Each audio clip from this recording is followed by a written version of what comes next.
the Paranormal Activity movies, and a lot of people have been commenting that this is their favorite. Let's do it. Paranormal Activity 5, The Marked Ones, opens up introducing us to this 18-year-old boy named Jesse who just graduated from high school. He and his family and his friends go home, they celebrate, and we immediately learn that there is a woman named Anna who lives in his apartment complex who's just super weird. Her windows are all covered with newspaper, and there's a rumor that she's a witch. One night, Jesse and his best friend Hector hear noises coming from Anna's apartment, so they rig a GoPro to a cable and put it down a vent. And they see Anna with this other girl completely naked, and Anna is like drawing a symbol on the girl's stomach. And sure enough, that symbol is a symbol we've seen in all the previous movies, so the triangle with the circle in it. One night, Jesse and Hector are hanging out, and they see Oscar, who is one of Jesse's classmates, running from Anna's apartment. And then the police show up and find Anna murdered. So the police lock off the apartment, but Jesse and Hector decide to go in and investigate anyway. Inside, they find a bunch of VHS tapes labeled Katie and Christy. So we know, obviously, these are the VHS tapes from the third movie. And they also find this journal, which they take. The next morning, Jesse wakes up and has this mysterious bite mark on his arm. Jesse and Hector, along with their friend Marisol, are looking through the journal that they took from Anna's apartment. And in the journal, Jesse is reading that if you build this door, you can travel through time. But you can only travel to unholy places. And then they see that symbol in the book and put together this is the same symbol we saw her drawing on that woman. And there's diagrams in the journal of naked women with the symbol drawn on their stomach. One night, the three of them are playing with this Simon game, and they learn that something is trying to communicate with them through it.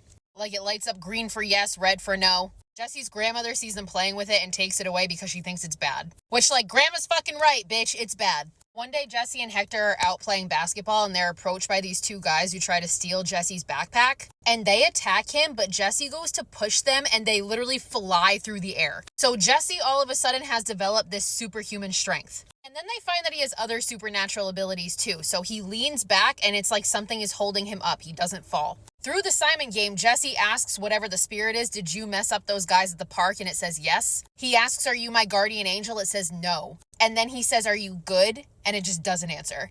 So Jesse continues to show Hector out. He has all these superhuman abilities. He can blow up an air mattress with one breath. He can like fly through the air on a skateboard. And they think it's great. They're getting a fucking kick out of it. One night, Jesse and Hector go to a party where they meet these two girls who they bring back to Anna's apartment. One of these girls, Penelope, discovers a trap door, and when she goes to look down it, a hand comes up and grabs her and almost pulls her in. Penelope manages to escape, but whoever it is comes out, and Jesse comes face to face with him, and sure enough, it's fucking Oscar with these black-ass eyes. Oscar looks at Jesse and says, she's inside me, that's why I killed Anna, and she's inside you too, the only way out is to kill yourself. Bitch, what the fuck? Oscar runs away, but we see his body then land on top of a car, having thrown himself off a building. So Jesse, Hector, and Marisol decide to go down and investigate what's underneath this trap door. And down there they find this shrine, and on the shrine is pictures of Oscar, but also pictures of Jesse. So pictures of Jesse now, pictures of Jesse as a baby, and a picture of Jesse's mother pregnant with him with Anna. And we learn that Jesse's mom died in childbirth with him.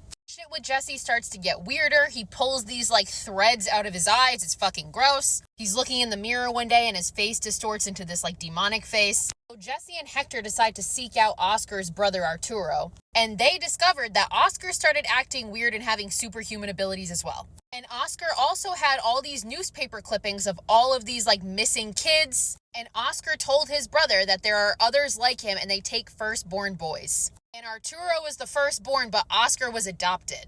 Among the clippings and everything, they find a contact number for Allie Ray, who was the teenage daughter from the second movie who survived. So Hector takes the contact information and Jesse just continues to get worse. One night, Jesse hears his dog barking from Anna's apartment, and when he goes in, he hears that it's barking from the trap door. When he goes down there, he finds child Katie and Christy with black eyes. He tries to run away, but the trap door slams and locks him in and the camera cuts. The next day, Hector checks on Jesse, who is now just like completely possessed. He's not responding. So at this point, Hector and Marisol decide to call Allie. So they meet up with Allie, who shows them the triangle symbol, and she tells them that this is the sign of the midwives, and it's a coven. They will mark an unborn baby while he's in the womb and then wait until he's old enough to be possessed. So the reason this is happening now is because Jesse just turned 18.